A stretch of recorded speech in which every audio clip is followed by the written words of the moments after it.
اللہ نے کہا کہ وَبِالْوَالِدَيْنِ إِحْسَانًا، اپنے والدین کے ساتھ بڑا اچھا سلوک کرو. اِمَّا يَبْلُغَنَّ عِنْدَكَ الْكِبَرَ أَحَدُهُمَا أَوْ كِلَاهُمَا. اللہ کو یہ بات معلوم تھی، اللہ جانتا تھا کہ جوان ہے ماں باپ تو کوئی بچہ سرکشی نہیں کرے گا. ماں باپ کے جسم میں قوت ہے کہ ہاتھ اٹھا کر بچے کو تماچا لگا سکے تو اس وقت تک بچہ ماں باپ کی نافرمانی نہیں کرے گا. بعض بچے ہوتے ہیں نافرمانی کرتے ہیں، لیکن میجارٹی جہاں پر ہے وہ یہ ہے کہ جوانی جب ماں باپ میں ہوتی ہے کوئی بچہ سرکش نہیں ہوتا. اللہ کو یہ بات پتا تھی. بچے سرکش کب ہوتے ہیں؟ بچے گمراہ اور ماں باپ کے نافرمان کب ہوتے ہیں؟ جب ماں باپ بڑھاپے کو پہنچتے ہیں. اللہ نے کہا کہ ماں باپ جوان ہو یا بوڑھے ہو، احسانہ ان کے ساتھ اچھا سلوک کرو. اب اس کے بعد اللہ نے فوری کہا اما یبلغن عندک الکبر. یہ بات کو یاد رکھو کہ تمہارے والدین میں سے کوئی ایک اگر بڑھاپے کو پہنچ جائے، او کلاہما یا ماں باپ دونوں بڑھاپے کو پہنچ جائے، فلا تقل لہما اف. ایسی سچویشن میں اس موڑ پر کہ جب بوڑھے ہو جائے جوان ہو تو افن لا تقولوا اف لکما، تم اپنے والدین کو اف بھی نہ کہو. ان کو ولا تنہرہما، نہ اف کہو اور نہ ہی ان کو جھڑکو. تم کیا کہتے ہو، تم کو کیا معلوم اس بارے میں، یہ جھڑکنا ہے. اور اف کا ایسا کلمہ کہ چھوٹے سے ایسے لفظ کے کہنے پر ماں باپ کو تکلیف ہوتی ہو تو وہ لفظ بھی ماں باپ کے لیے نہ کہو. یہ اللہ نے کلام پاک میں بیان فرمایا. وَلَا تَقُولُوا لِوَالِدَيْهِ أُفٍّ لَكُمَا وَلَا تَنْهَرْهُمَا وَقُلْ لَهُمَا قَوْلًا كَرِيمًا. جب تک تمہارے ماں باپ تمہاری آنکھوں کے سامنے رہے، وہ زندہ رہے، وَقُلْ لَهُمَا قَوْلًا كَرِيمًا، ان کے ساتھ بھلائی کا معاملہ کرو، نرمی سے ان کے ساتھ گفتگو کرو. یہ اللہ نے اصول بیان فرمایا. وَخْفِضْ لَهُمَا، اللہ نے کہا کہ والدین کا معاملہ ایسا ہے ان کے لیے عاجزی اور انکساری کے پر بچھا دو. یعنی ان سے ایسا کلام کرو کہ تم اپنے آپ کو ایسا جانو کہ اگر میں اپنی آنکھوں سے اپنے والدین کو دیکھوں گا تو بے ادبی ہو جائے گی، لہذا ان کے سامنے اپنی آنکھوں کو جھکا دو، اپنے بازو بچھا دو. ایسا مت کھڑے رہو، والدین سامنے آئے ایسا جھک جاؤ، کہو کہ حکم والدہ کیا چاہتے ہیں، حکم والد محترم کیا چاہتے ہیں. یہ بازو ہوتا ہے. اللہ نے کہا وَخْفِضْ لَهُمَا جَنَاحَ الذُّلِّ، اپنے بازوؤں کو والدین کے سامنے بچھا دو. کہو کہ کوئی خیریت تو ہے، آپ کیسے ہیں، آپ کو کس چیز کی تکلیف ہے، آپ کو کیا چاہیے، آپ صحت مند ہیں یا آپ کو دواخانے جانے کی ضرورت ہے، یا آپ کے گولیاں ختم ہو گئے کہ میں ابھی جا کر لا دوں. بچے اس کے مخالف ہو گئے. وَخْفِضْ لَهُمَا جَنَاحَ الذُّلِّ مِنَ الرَّحْمَةِ وَقُلْ رَبِّ ارْحَمْهُمَا كَمَا رَبَّيَانِي صَغِيرًا.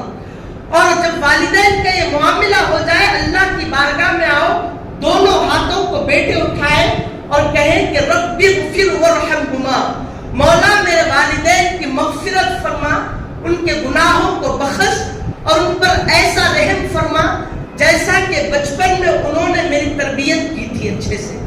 مولا ان پر تو رحم فرما. بچوں کو صرف والدین کی خدمت نہیں کرنی چاہیے، والدین کی خدمت کے ساتھ ان کے حق میں بخشش کی اور رحمت کی دعائیں مانگنی چاہیے. یہ اللہ نے سکھلایا. ایک مولا کا، ایک غلام کا کیا مرتبہ اور کیا حیثیت ہوتی ہے آپ کو پتا ہے؟ اگر ایک غلام اپنے آقا کے پاس کام کر رہا ہو، اگر وہ کسی کو اپنا آقا مانتا ہو تو چھوٹی سی بھی سرکشی ہو جائے تو آقا کو حق ہے کہ وہ اپنے غلام کو اپنے دربار سے ہٹا دے. جب بندوں کو یہ معلوم ہے، ملازمین کو، کہ ہم جہاں پر ملازمت کر رہے ہیں، جہاں پر ہم نوکری چاکری کر رہے ہیں، وہاں پر اگر ہمارے کام میں خلل پڑ جائے تو ہمارا آقا، مینیجر، ہمارا جو بڑا ہے، جو امپلائر ہے، وہ ہمیں ہمارے کام سے ہٹا دے گا. اسی لیے ہمیں چاہیے کہ ہم اپنی ملازمت اچھے سے کریں. یہ ڈر سے دنیا دار ملازم ایک ملازمت کو انجام دیتا ہے کہ کہیں اس کا آقا، اس کا مینیجر اس سے روٹ کر اس کو اپنی جاب سے نہ نکال دے.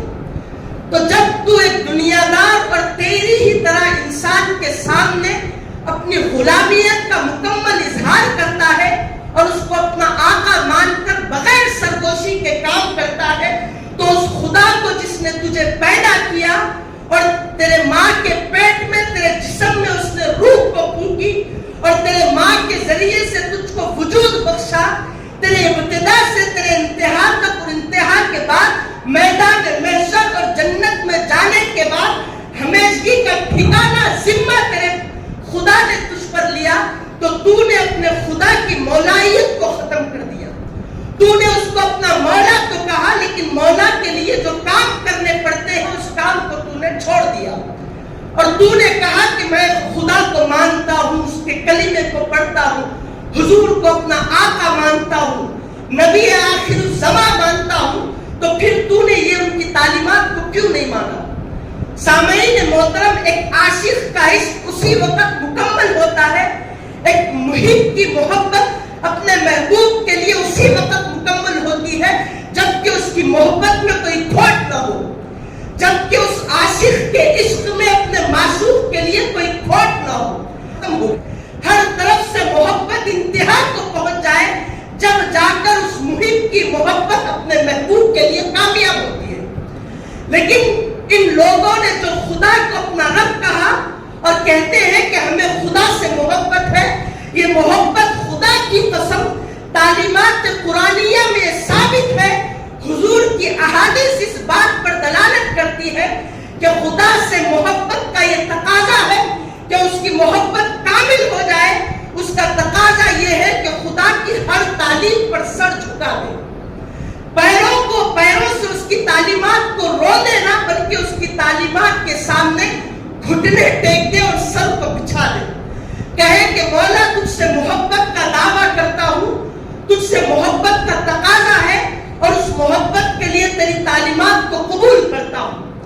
اگر خدا کی محبت کے جو تقاضے ہیں اس کی عبادت کے، اگر اللہ کی تعلیمات میں سے کسی حضور کی تعلیمات میں سے کسی چھوٹی بھی تعلیمات میں اگر بندہ سرگوشی کرے، اس تعلیم کو نہ نبھائے، اس کے حقوق پر عمل نہ کرے، اس کے احکامات میں سے کسی چھوٹے حکم کا بھی مخالف ہو جائے، تو خدا کی قسم اس کی محبت ثابت نہیں، وہ خدا کا محب ہے ہی نہیں۔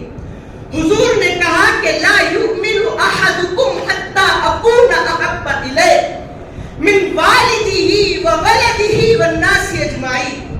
پیارے حبیب نے کہا کہ خدا کی قسم تم میں سے کوئی بندہ اس وقت تک ایمان والا نہیں ہو سکتا جب تک کہ وہ اپنے والدین، اپنے بیوی، بچے، تمام لوگوں میں سب سے زیادہ مجھ سے محبت نہ کرے۔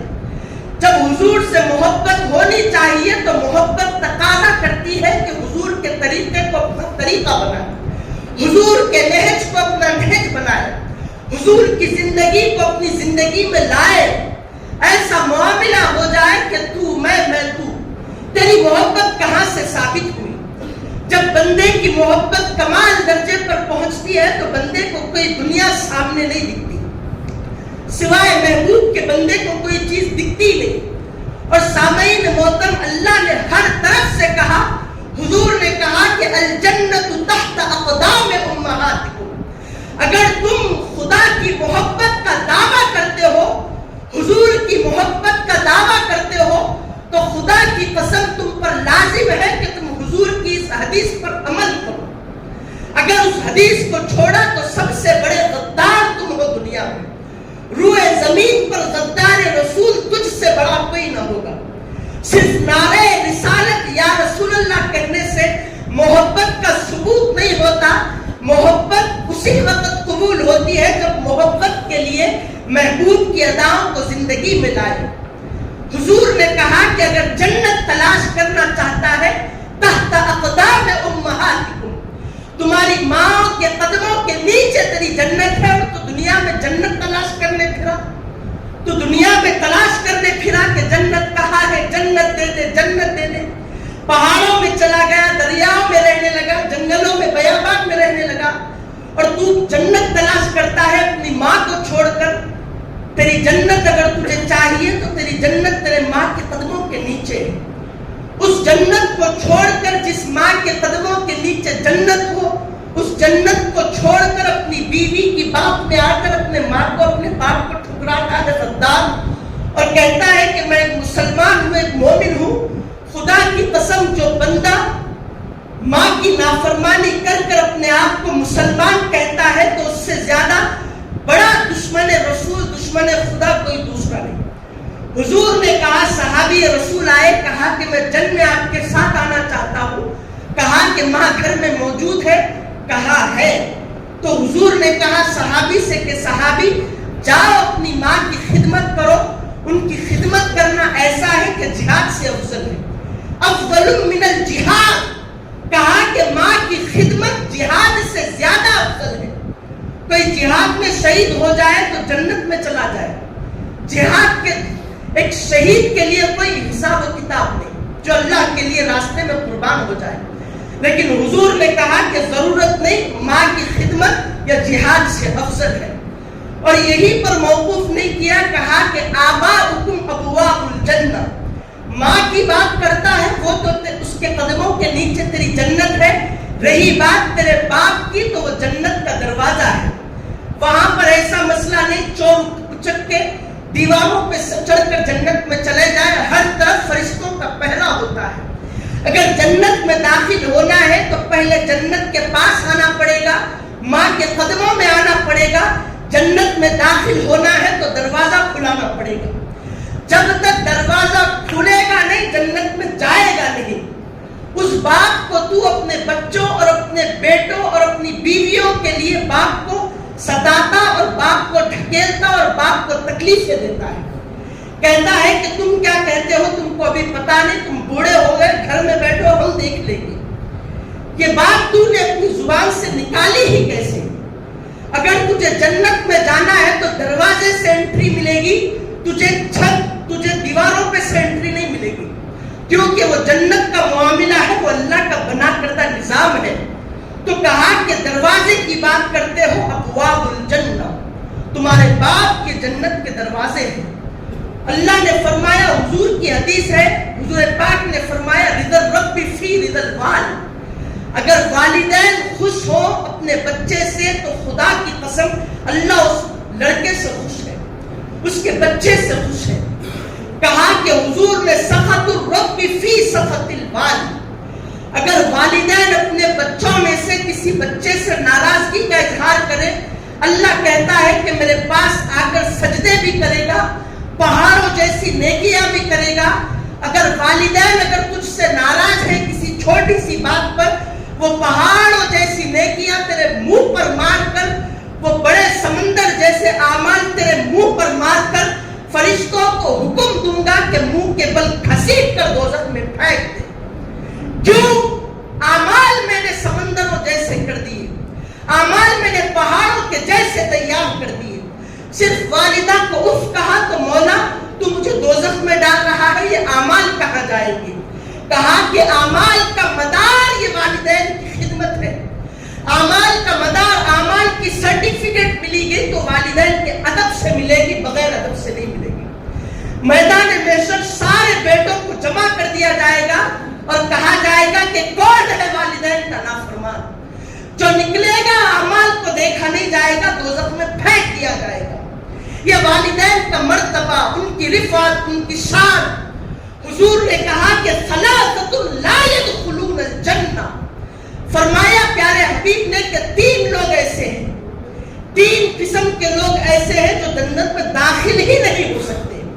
کون ہے؟ وعاق الوالدین، کہا کہ اپنے والدین کا نافرمان۔ ان لوگوں میں سے وہ بھی لوگ ہیں ایک قسم کے جو اپنے والدین کے نافرمان ہوتے ہیں۔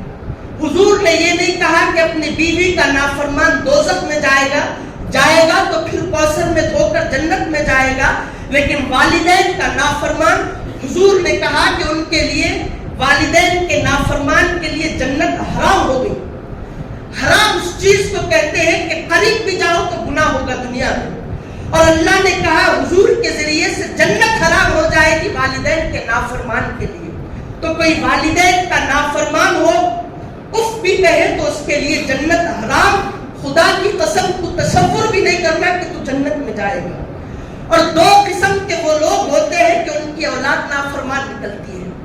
ایک وہ لوگ جس نے اپنی زندگی میں اپنے والدین سے نافرمانی کی تو ان کے بچے نافرمان نکلیں گے. یہ اصول ہے، عربی کا محاورہ ہے، کما تدین تدان، جیسا کرو گے ویسا بھرو گے. یہ عربی کا جملہ ہے، کما تدین تدان، جیسا کرو گے ویسا بھرو گے. اگر ماں باپ نے ان کی زندگی میں ان کے ماں باپ کو تکلیف دی تو خدا کی قسم یہ دور پلٹے گا. جس طرح تم نے کیا تھا تمہارے بچوں میں یہ آئے گا، وہ نافرمان بنیں گے. دوسرے قسم کے وہ والدین کہ ان کی بچے نافرمان نکلتے ہیں، ان کو اف اور ان کو جھڑکتے ہیں ان کلمات سے. وہ والدین وہ ہیں جنہوں نے بچپن میں اپنے بچوں کو تربیت نہیں دی اور اس کو اسلام کی تعلیمات نہیں سکھائی. یہ دو قسم کے لوگ بڑے نافرمان ہوتے ہیں ان کے بچے. کیوں اللہ والوں کے بچے نافرمان نہیں ہوتے؟ کیوں علماء کے بچے نافرمان نہیں ہوتے صاحب؟ اسی لیے نافرمان نہیں ہوتے کہ انہوں نے کھانا کھلاتے وقت اپنے بچوں کے ہاتھ میں فون نہیں تھمایا تھا. انہوں نے بچوں کو روتے وقت کوئی ٹی وی اور کوئی شو نہیں دکھایا تھا. انہوں نے ہر لمحہ ہر وقت اپنے بچوں کو یہ تعلیم دی کہ حضور کا یہ ارشاد ہے، یہ کلام ہے، یہ قرآن ہے، یہ ربی ہے، قاعدہ ہے، اس کو پڑھنا ہے، یہ دین ہے، وہ آخرت ہے، یہاں سے جانا ہے. یہ تعلیمات اللہ والوں نے اپنے بچوں کو دی. پھر ان کو ولایت ملی، پھر وہ بڑے مقام پر فائز ہوئے. نافرمان آپ کی ہی اولاد کیوں ہوتی ہے؟ سمجھو ریزن ہے، کوئی نہ کوئی وجہ ہے. معلوم ہوا کہ ہماری اولاد نافرمان اسی لیے ہے کہ ہم کو حضور نے کہا کہ پہلا گود ماں کا، بچے کا اس کی ماں کی گود ہوتی ہے. بچے کا پہلا مدرسہ ماں کی گود ہوتی ہے. تو نے اپنی گود ہی کو خراب کیا، باپ نے اپنے گود کو خراب کیا، اسی لیے اس مدرسے سے بچہ پڑھ کر صحیح نہیں نکلا، بڑا ہو کر نافرمان بن گیا. بچے کو جس وقت ماں باپ کی ضرورت تھی ماں باپ نے بچوں کی طرف نگاہ ڈالی ہی نہیں. ایک روایت بنی اسرائیل کی سناتا ہوں، اپنی گفتگو کو ختم کرتا ہوں. موضوع بڑا طویل تھا اور جو اصل باتیں کرنی تھی وہ آپ کے سامنے پیش ہی نہیں ہوئی. بنی اسرائیل میں باپ تھا بوڑھا، کسی وجہ سے بیٹے اور باپ میں انبن ہو گئی. حضور کے زمانے سے پہلے بنی اسرائیل کا واقعہ. انبن ہو گئی تو بیٹا اپنے باپ کو گھر میں مارنا شروع کر دیا. مارتے مارتے اس کو گھر سے باہر نکالا، پھر مارتے مارتے پیٹتے پیٹتے اس کو سڑک پر لے کر آیا. پھر وہاں سے اس کو جھاڑ کے پاس لے جانے لگا، شاید کہ بن کر اس کو مارے. جھاڑ کے قریب لے کر جانے لگا تو باپ نے ہاتھ اٹھا کر کہا بیٹے بس کرو، اس سے زیادہ نہ کرو. کہا کہ کیوں نہ کروں؟ تو باپ نے کہا کہ بیٹے اگر اس سے زیادہ کرو گے تو مجھ سے آگے بڑھ جاؤ گے. کیوں؟ اسی لیے کہ بیٹے میں نے اپنی جوانی پر جب میرے ہاتھوں میں قوت تھی، جب جسم میں توانائی تھی اور میرے باپ نے قوت کو کھو دیا تھا، وہ بڑھاپے کو پہنچ گیا. جس طرح آج میری سچویشن اور تمہاری سچویشن ہے، اس زمانے میں میری اور میرے باپ کا مسئلہ تھا. تو میں نے جوانی میں جب مجھ کو طاقت اور توانائی تھی اور میرے باپ کے جسم سے توانائی کھو گئی تھی، تو میں نے بھی میرے باپ کو گھر سے مارتا مارتا نکال کر اسی جھاڑ سے پہلے یہاں تک لایا ہوں جہاں تک آج تم نے مجھے لایا ہے.